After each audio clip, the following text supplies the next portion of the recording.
jsem používal střídavé údery. Střídavé údery jsou nezbytnou součástí ve hře na bicí nástroje. Jeden z nejhlavnějších prvků, nejzákladnějších. K tomu, abyste měli pevný úder, je třeba cvičit mnoho dní a let.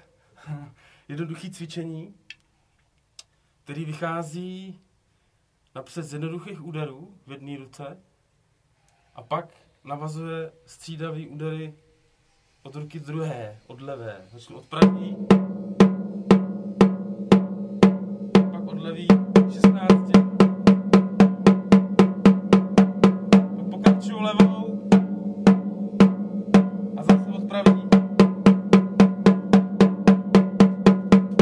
Tohleto cvičení je strašně starý, jmenuje se Stone Killer, vymyslel ho Joe Morello kdysi dávno, třeba 60 let zpátky. A já jsem si tohleto cvičení osvojil třeba tak před 5 lety a cvičím ho dodnes a strašně mi pomáhá v tom tu techniku usazovat neustále, čistit a rozvíjet ji dál. To cvičení potom můžete zkracovat. Místo 8 not budu hrát 4 osminy.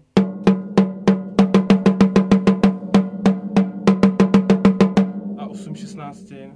Nebo místo 4 osmin jenom 2.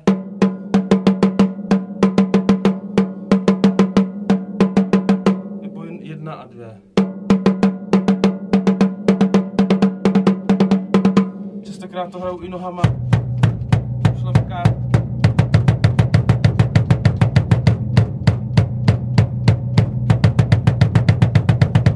Pak to spoju dohromady.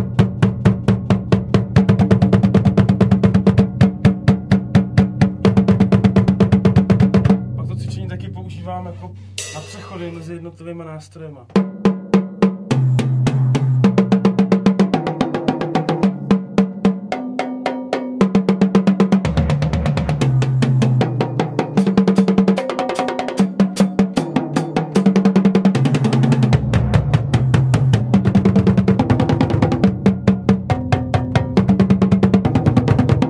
Tím, že do toho ještě zapojuju dvojšlapkou obě dvě nohy, tím víc tu techniku potřebuji mít přesnější, jasnější, více hrát s dynamikou potom a tak dál. Potom druhý způsob používání střídavých úderů je hodně v brejcích na akcenty, že vypichujete jednotlivé akcenty, třeba dám příklad.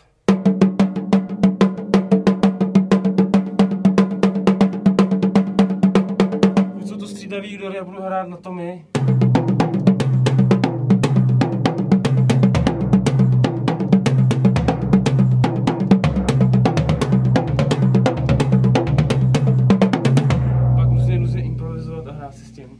Nebo je možnost používat střídavý údery třeba mezi hajtku a snare, takový rozklad.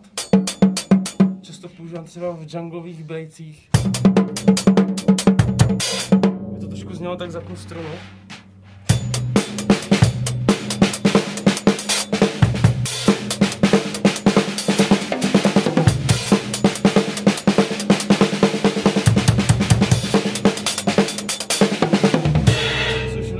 Údery, nebo třeba groovy, které jsou houseové víc.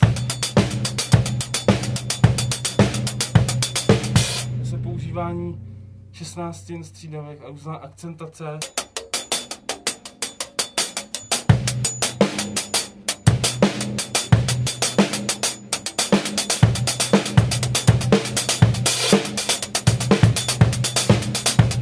Vytváří potom různou náladu a teďka zkusím zapnout klik.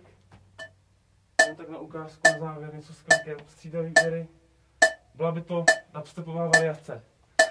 Máme 70 BPM, což je 140. To je klasický dubstepový model, jestli se nepletu.